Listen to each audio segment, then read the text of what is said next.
오늘 낭독할 책은 질병은 없다입니다. 제프리 블랜드 지음. 제프리 블랜드, 미래의학으로 불리는 기능의학의 창시자. 제프리 블랜드 박사는 만성질환의 개인 맞춤형 예방과 치료에 초점을 맞추는 의학인, 기능의학의 아버지로 전 세계적으로 알려져 있는 존경받는 리더이다. 그의 시스템 생물학에 기초한 40년간의 연구와 선구적인 업적으로 개인 맞춤형 생활습관 의학연구소와 기능의학 연구 분야의 글로벌 리더인 기능의학 연구소가 탄생했다. 저자 소개였습니다. 이 책은 총 3부로 나누어져 있는데요. 1부는 건강과 질병에 관한 맥락, 2부는 7코어 7가지 핵심 생리과정, 3부는 당신에게 맞는 건강관리 계획 세우기 이렇게 나누어져 있는데요. 제가 가장 기억에 남는 부분은 2부 7코어 7가지 핵심 생리과정 부분입니다. 낭독하겠습니다. 흡수와 배설. 1. 당신은 변비와 설사를 번갈아 경험하는가? 2. 소화불량이 있는가? 3. 대변에 기름기가 많은가? 4. 장내 가스가 자주 나오거나 헛배가 자주 부른가? 5. 위와 장의 통증이 규칙적으로 발생하는가? 6. 위역류가 자주 있는가? 7. 두통이 자주 일어나는가? 8. 여러 음식에 알레르기가 있거나 민감한가? 9. 식사 후 관절과 근육에 통증이 있는가? 10. 입냄새가 나는가? 11. 우울한가? 감정 변화에 쉽게 영향을 받는가? 12. 식사를 관리하는데도 체중 조절에 어려움이 있는가? 13. 혈당이 높은가? 14. 신장 결석으로 고생하는가? 15. 혈압이 정상보다 높은가? 나는 이 장을 집필할 생각을 하자 크게 걱정했다. 소화흡수 계통에 관한 최근의 과학적 발견으로 얻은 지식을 독자에게 쉽게 소개하는 것은 나에게 매우 중요한 일이다. 그것은 기능의학 혁명에 있어서도 아주 중심적인 내용으로 제대로 설명해야 한다는 스스로의 중압감으로 나는 며칠이나 이 일 때문에 위장이 조이는 것을 느꼈다. 그런데 이것이 바로 이번 장에서 다룰 핵심이다. 즉 불안으로 나의 위장이 조이는 것은 결코 우연이 아니라는 것이다. 이것은 단지 비유적 표현이 아니라 의학적 사실이다. 우리는 앞에서 다소 추상적으로 신체 기관이 상호 연결되어 있다는 것을 살펴보았다. 그리고 그러한 상호 연결성이 만성질환에 대한 새로운 접근 방법에 어떤 의미를 부여하는가도 보았다. 음식물의 소화 흡수 기능을 수행하는 위장관계는 신경계와 연결되어 있고 위장관계와 신경계 모두 면역계의 세포를 통해 연결되어 있다.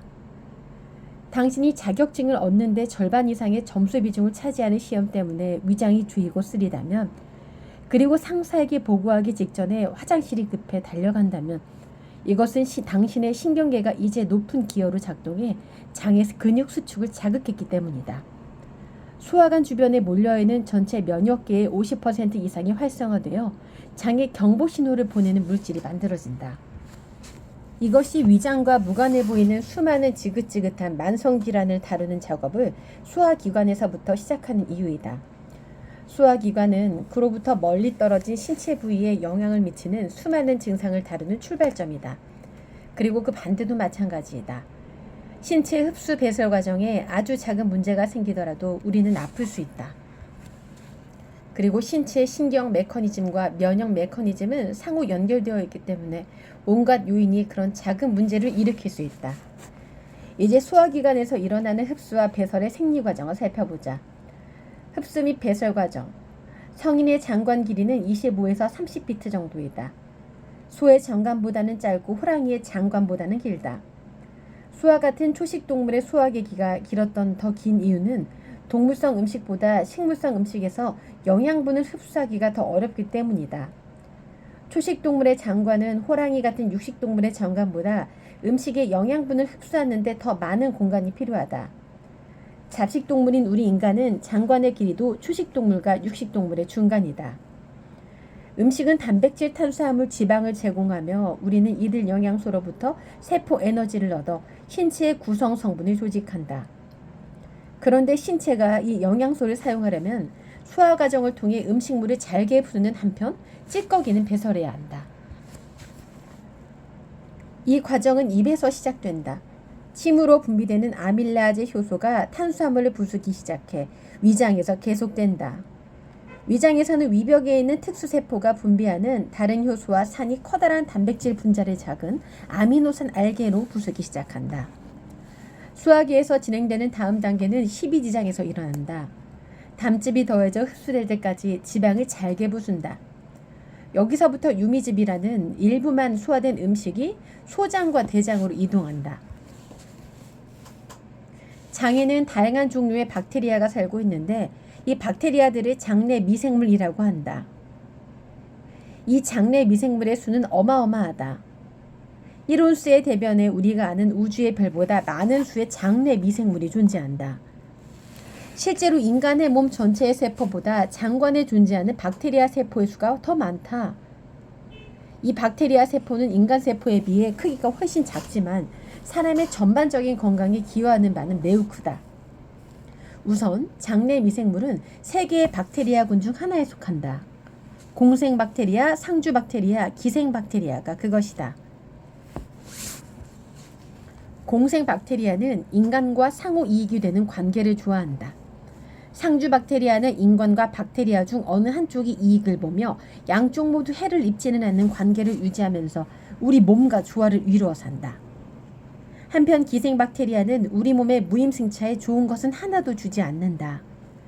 이들 장내 미생물군 각각에게는 자신이 대사하기 좋아하는 음식이 있다. 가령 공생박테리아와 상주박테리아 등 장내의 우군 박테리아는 식물성 음식에서 유래하는 프록탄이라는 섬유질을 좋아한다. 섬유질이 너무 부족한 식단은 이 우군 박테리아가 굶어 죽는 대신 기생박테리아가 그 자리를 차지하게 만든다. 그 결과 과민대장 증상, 위식료, 식도 역류, 만성병비 같은 소화기계 증상이 생긴다. 소화된 음식이 장관을 따라 내려가면서 그 영양소는 그 길에 있는 서로 다른 정류장에서 계속해서 흡수된다. 이 과정의 어딘가에서 고장이 나면 특정 영양소의 흡수가 감소하며 설령 전체 식단에 적정량의 영양소가 들어있다 해도 특정한 영양 결핍이 일어날 수 있다. 우리는 위식도 역류와 위산 증상을 다스리기 위해 제산제를 복용하는 환자들에게 이것을 보았다. 그중 많은 환자들이 비타민 12와 철분이 부족해 생기는 빈혈과 활력 저하를 경험한다. 위벽에서 적정량의 위산이 분비되어야만 비타민 12와 철분을 제대로 흡수할 수 있는데 위산 분비가 억제되면 예상치 못한 이런 부작용이 생길 수 있다. 일단 음식의 영양소가 흡수되어 에너지로 전환되는 신체는 폐기물을 배출해야 한다. 이 배설 과정을 담당하는 기관이 소변과 대변으로 쓰레기를 내다버리는 장관과 신장, 방광이다. 피부는 땀을 통해 쓰레기를 버리고 폐는 이산화탄소와 수증기를 내보낸다. 배설 과정에서 작은 문제라도 생기면 다양한 만성질환을 일으킬 수 있다. 그리고 소화 흡수 시스템과 배설 시스템은 면역계나 신경계와도 긴밀히 연결되어 있어 이 상호 연결 시스템들 사이에 전하는 메시지는 신체의 어느 부위에든 이를 수 있으며 그것은 수많은 방식으로 우리의 건강에 영향을 미친다. 네, 오늘은 질병은 없다의 일부를 제가 낭독을 해봤는데요. 정말 현대의학의 한계를 넘어서 건강하게 살고 싶은 분들 꼭 읽어보셔야 될 책일 것 같습니다. 특히나 만성질환에 내가 노출되어 있다, 만성질환이다 하시는 분들은 이 책 읽어보시면은 스스로 혈당관리, 혈압관리 잘 하실 수가 있으실 것 같아요. 출판사는 정말 중요한 출판사. 질병은 없다였습니다.